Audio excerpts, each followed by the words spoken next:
अपने घरों में रहकर संपूर्ण परिवार के साथ में एक हिंदू धर्म को जागृत करने के लिए और अपने बच्चों को, परिवार को संस्कारित करने के लिए भगवान राम दीपावली के पावन अवसर पर जब अवधपुरी में प्रवेश करते हैं और संपूर्ण अवधपुरी को दीप मालिका से प्रकाशित किया जाता है। ऐसे ही पावन दीप महोत्सव की आप सभी को बधाई देते हुए 5 दिवसीय माता महालक्ष्मी का पूजन, स्मरण शिव महापुराण के माध्यम से, स्कंद पुराण के माध्यम से, विष्णु पुराण के माध्यम से, देवी भागवत के माध्यम से अपन सब श्रवण करने के लिए अपने अपने घरों में विराजमान हैं। आस्था चैनल के माध्यम से, फेसबुक, यूट्यूब के माध्यम से संपूर्ण विश्व में आज 2 नवंबर को दिन मंगलवार, धनतेरस का पावन अवसर, जिस दिन धनवंतरी की पूजन हम सब अपने घरों में रहकर कर रहे हैं। आपको पहले भी कथा में कहा, आज फिर कहने का मौका मिला है। स्वयं भगवान नारायण, भगवान विष्णु जो माता लक्ष्मी से स्नेह करते हैं, प्रेम रखते हैं, पर माता लक्ष्मी की माता ख्याति देवी जो भगवान शिव की परम उपासक है, भगवान शंकर की परम उपासक, शिव के स्मरण के बिना माता ख्याति एक क्षण नहीं रह पाती। हर पल, हर घड़ी, हर क्षण पंचाक्षर मंत्र का जाप करना, नमः शिवाय बोलना और भगवान शिव की आराधना में लगे रहना, भगवान शिव की आराधना में डूबे रहना। एक बार माता ख्याति के मन में यह भाव प्रकट हो गया कि मैं अगर लक्ष्मी का विवाह करूं तो देव अधिदेव महादेव के साथ करूं, भगवान शंकर के साथ ब्याया जाए, भगवान शंकर के साथ में दिया जाए। तब एक दिन माता ख्याति संपूर्ण पूजन का साहित्य लेकर, पूजन की सामग्री लेकर माता ख्याति पहुंच गई बाबा देव अधिदेव महादेव के शिवालय में। और भगवान शंकर के शिवालय में जाकर माता ख्याति ने भगवान शंकर की आराधना करी, पूजन करी। आज देवाधिदेव महादेव को रिझाने के लिए माता ख्याति बैठ गई। आज धनवंतरी के दिन, धनतेरस के दिन आपसे भी निवेदन है, अगर हम किसी लक्ष्य को पाना चाहते हैं, हम किसी लक्ष्य तक पहुंचना चाहते हैं, तो उस लक्ष्य तक पहुंचने के लिए ये नहीं कि हम थोड़ी देर के लिए बैठे, मंत्र जाप करा, स्मरण करा, या थोड़ा सा हमने इंटरव्यू दे दिया, थोड़ी परीक्षा दे दी और सोचा कि हम अच्छे नंबर से पास हो जाएं या उत्तीर्ण हो जाएं या हमारा जॉब लग जाए। उसके लिए संपूर्ण तरह से, हर तरह से हमें अपना कर्म करना ही पड़ेगा। अगर आज माता ख्याति लक्ष्मी जी को भगवान शिव को देना चाहती हैं तो माता ख्याति आज साधना करने के लिए, शिव को रिझाने के लिए संपूर्ण पूजन साहित्य लेकर बैठ गई हैं भगवान शंकर को रिझाने के। पर देवाधिदेव महादेव तो महादेव है महाराज, वो भी इतनी जल्दी कहां रिझने वाले। फिर भी संपूर्ण देवताओं में, 33 कोटि देवताओं में सबसे शीघ्र, अति शीघ्र, सबसे जल्दी राजी होने वाले अगर कोई हैं तो वो देव अधिदेव महादेव है, सबसे जल्दी। इसलिए पहले भी कहा है, भोलेनाथ से निराला यहाँ कोई नहीं, भोलेनाथ से निराला यहाँ कोई नहीं, शंभुनाथ से निराला यहाँ कोई नहीं, शंभुनाथ से निराला यहाँ कोई नहीं, कोई नहीं रे यहाँ कोई नहीं, कोई नहीं रे यहाँ कोई नहीं,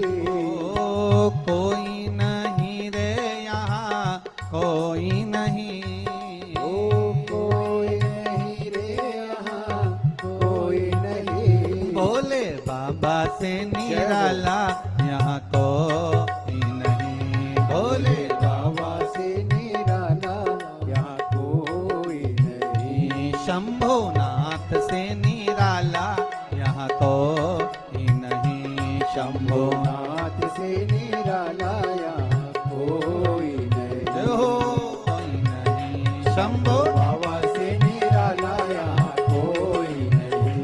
ओघड़दानी से निराला यहाँ कोई नहीं। ओघड़दानी से निराला यहाँ कोई नहीं। हर हर महादेव। भगवान शिव के चरणों में बैठकर माता ख्याति भगवान शंकर की आराधना कर रही। बाबा आज प्रकट हो गए, मांगो क्या चाहिए आपको। माता ख्याति ने कहा बस निवेदन केवल इतना सा है कि अपनी बेटी लक्ष्मी का विवाह मैं आपके साथ में करना चाहती हूं। भगवान शंकर ने कहा नहीं, मैं आपकी पुत्री लक्ष्मी से विवाह नहीं कर सकता, मैं आपकी बेटी से विवाह नहीं करूंगा। क्यों?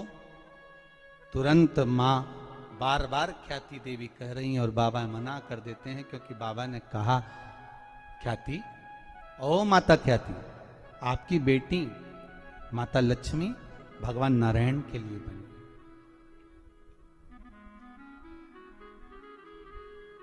लक्ष्मी और दरिद्रता देवी महाराज, ये दो अलग हैं, दोनों बहनें हैं।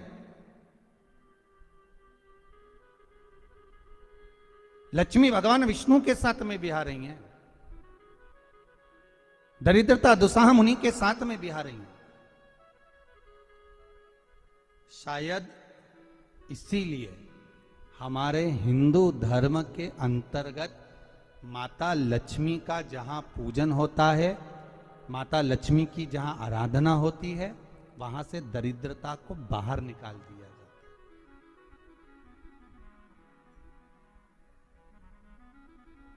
कितने दिनों पहले किसी के यहाँ 10 दिन, 15 दिन, 20 दिन पहले से सफाई का क्रम प्रारंभ हो जाता है। बार बार घर की झाड़ू लगाना, पुताई करना, सफाई करना, जो अटाला सामान है, बेकार सामग्री है, जो किसी काम की नहीं, उसको ले जाकर कहीं डाल देना, कहीं भेज देना।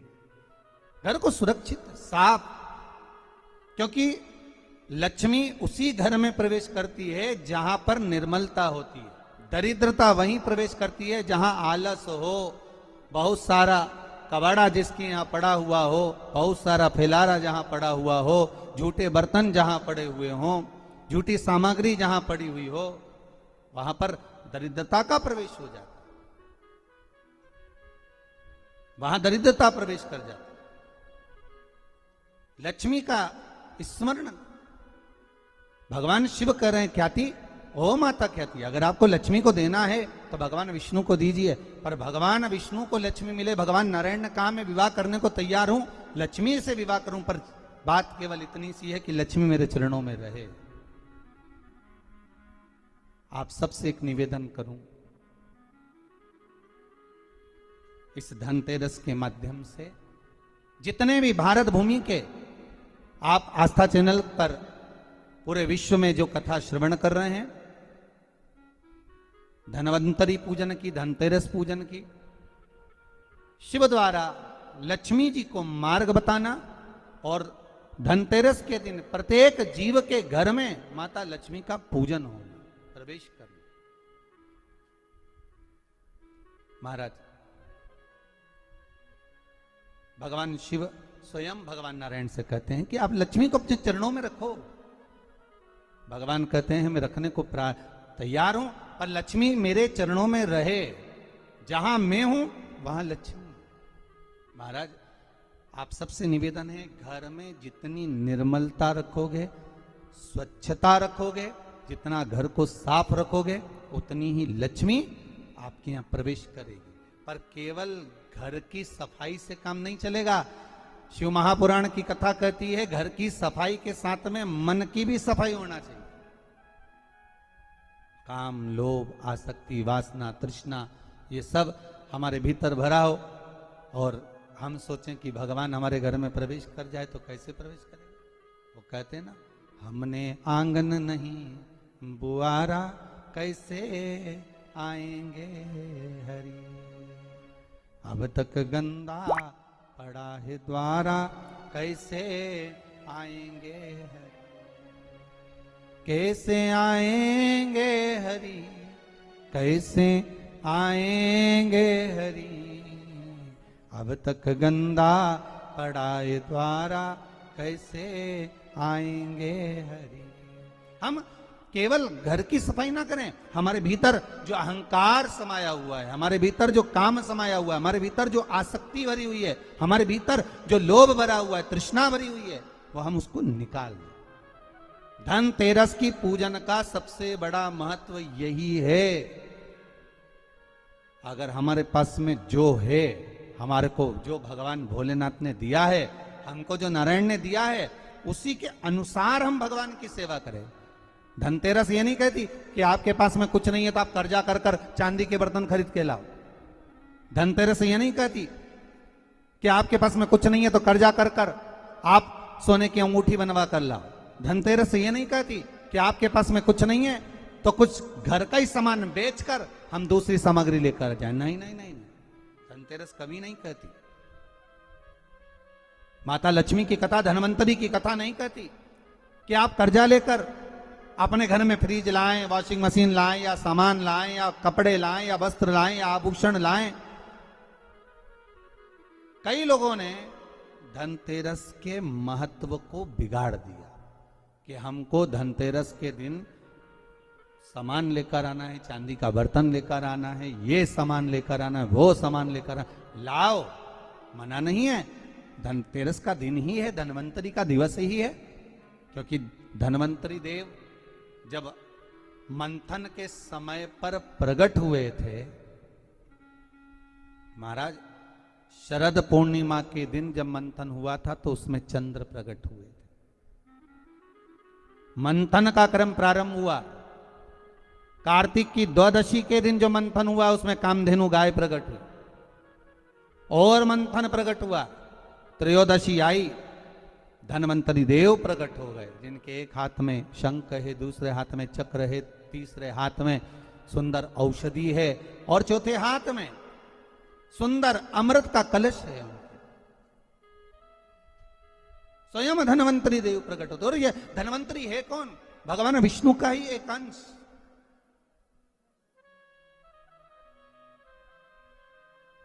त्रयोदशी को धनवंतरी देव प्रकट हो गए। चतुर्दशी आई, मां कालका प्रकट हो गई। अमावस्या आई, माता लक्ष्मी प्रकट हो गई। ऐसे मंथन में निकल रहा। पर धनवंतरी के हाथ में अमृत कलश है। इसलिए हमारे यहां हिंदू धर्म में ये रीति रही है कि धनतेरस के दिन कोई सामग्री खरीदी जाती है, पीतल की, तांबे की, कोई वस्तु हम खरीदते हैं। पर आज का समय का जो फैशन बढ़ता गया तो कहा साहब चांदी के बर्तन खरीदना जरूरी है, चांदी का सामान खरीदना जरूरी है, सोने का पात्र, सोने की वस्तु खरीदना जरूरी है, ये सामग्री खरीदना। तो यहाँ शास्त्र नहीं कह रहा कि महाराज इतने महंगे महंगे पदार्थ खरीदो और घर में कर्जा कर लो। शास्त्र तो यह कहता है कि धनवंतरी की पूजन करना है आपको। अगर आप एक सामग्री भी लेकर आ रहे हैं तो उसमें आपका भाव जुड़ा होना चाहिए, कर्जा नहीं जुड़ा होना चाहिए।